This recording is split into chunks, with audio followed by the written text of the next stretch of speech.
તો આવતીકાલે અમદાવાદમાં ભગવાન જગન્નાથજીની 149મી રથયાત્રા છે। પ્રધાનમંત્રી મોદીએ પ્રસાદ મોકલાવ્યો છે। જે આજે પ્રસાદની પરંપરા જે છે એ યથાવત રાખી છે।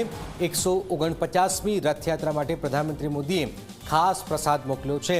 પ્રસાદમાં મગ, જાંબુ, કાકડી, કેરી, દાડમ, ડ્રાયફ્રૂટ અને ચોકલેટ સહિતનો ખાસ પ્રસાદ મોકલાયો છે। જગન્નાથ મંદિરના ટ્રસ્ટી મહેન્દ્ર ઝાએ નિવેદન આપ્યું, પીએમ મોદી વ્યસ્તતાને કારણે રૂબરૂ આવી શકતા નથી। પ્રસાદથી દર વર્ષે પોતાની હાજરી અચૂક નોંધાવે છે। 150મી રથયાત્રા માટે પીએમ મોદીને વિશેષ આમંત્રણ અપાશે। પહિંદ વિધિ રથ પ્રસ્થાન માટે પીએમ મોદીને આમંત્રણ પણ આપવામાં આવશે।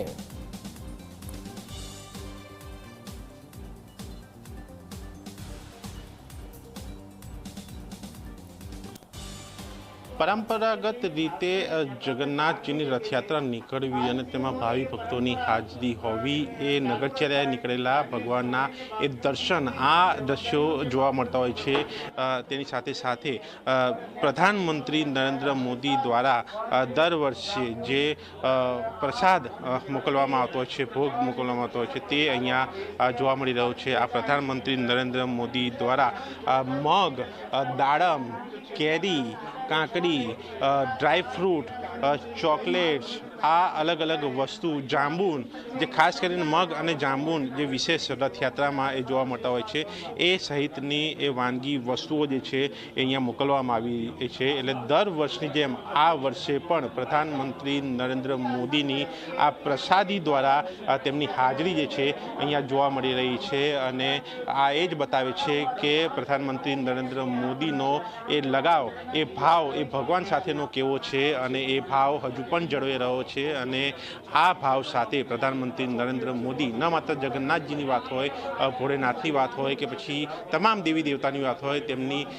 જે આ પ્રકારના કાર્યક્રમ જે છે તેમાં તેઓની હાજરી અચૂક હોય છે। અને આ પ્રકારે તેઓ પ્રસાદ મોકલીને એક પોતાનો ભાવ પણ જે છે એ પ્રગટ કરતા હોય છે। કેમેરામેન તુષાર શાહ સાથે દર્શન રાવલ, ઝી મીડિયા, અમદાવાદ। તો ભગવાન જગન્નાથજીની રથયાત્રાને હવે થોડો સમય બાકી છે, એ પહેલાં જ પ્રધાનમંત્રીએ ખાસ પ્રસાદ મોકલાવ્યો છે। પ્રસાદની અંદર દર વર્ષે જેમ આ વખતે પણ ખાસ છે। પ્રસાદમાં મગ, જાંબુ, કાકડી, કેરી, દાડમ, ડ્રાયફ્રૂટ, ચોકલેટ સહિતનો ખાસ પ્રસાદ મોકલાવ્યો છે।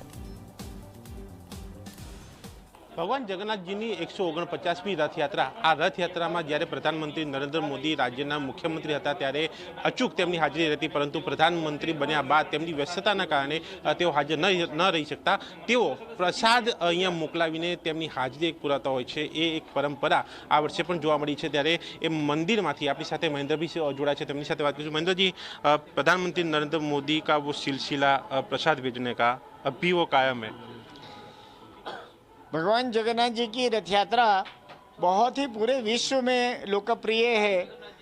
149 सालों से ये रथ यात्रा अहमदाबाद शहर में भी निकलती है। भगवान जगन्नाथ जी के विषय में पौराणिक कथा इस प्रकार है कि लोग पूरे वर्ष है ना भगवान जगन्नाथ जी के मंदिर में आकर के दर्शन करते हैं, तो भगवान भी एक बार अपने भक्तों को दर्शन देने के लिए उनके दरवाजे तक जाते हैं। और लोग बड़े ही हर्षोल्लास से सद्भावपूर्ण वातावरण में ये रथ यात्रा मनाते हैं। अहमदाबाद के रथ यात्रा को लोकोत्सव की तरह मनाया जाता है। अब जो भगवान जगन्नाथ जी की जो प्रसाद चढ़ाने की परंपरा है वो वर्षों पुरानी है। आज भी उस परंपरा में कोई फर्क नहीं पड़ा है। प्रसाद में जामुन, मूंग, ककड़ी, आम वगैरह प्रसाद चढ़ाया जाता है। और माननीय नरेंद्र भाई मोदी जो आज हमारे देश के मुख्य प्रधानमंत्री हैं, मुख्यमंत्री के तौर पर जो यहाँ पर विधि की जाती है, पहिंद विधि, लगातार उन्होंने 13 साल तक किया। और आज भी बड़ा प्राइम मिनिस्टर होने के बावजूद भी, पूरे इतनी व्यस्तता के बावजूद भी रथ यात्रा को वो नहीं भूलते हैं। रथ यात्रा के पूर्व संध्या हर साल भगवान को चढ़ाने के लिए वो जो प्रसाद बांटा जाता है उस प्रसाद को भेजते हैं। क्या इस बार कोई संदेश भेजा है, क्योंकि अगले साल वो 150वां साल? अभी जो आते साल 150वीं रथ यात्रा निकलने वाली है, उसमें हम खास करके प्राइम मिनिस्टर साहब को, माननीय नरेंद्र मोदी जी को आमंत्रित करेंगे कि वो यहाँ इसलिए नहीं आते हैं कि ये पहिंद विधि की परंपरा जो करने की है वो मुख्यमंत्री की है, लेकिन इस बार हम करेंगे कि आप मतलब पहिंद विधि में नहीं, रथ खींचने में आइए और 150 सालों की जो ये परंपरा है उसको और आगे बढ़ाने का क्रम जारी रखिए। इस साल कोई संदेश भेजा है? सब उनका प्रसाद आना ही संदेश होता है। તો આ હતા મહેન્દ્રભાઈ, જેમણે એ પ્રસાદ વિશે વાત કરી અને એ પ્રધાનમંત્રી નરેન્દ્ર મોદીની એ પરંપરા જે પ્રસાદ મોકલવાની છે એ જળવાઈ રહી તેની પણ વાત કરી. કેમેરામેન તુષાર શાહ સાથે દર્શન રાવલ, ઝી મીડિયા, અમદાવાદ.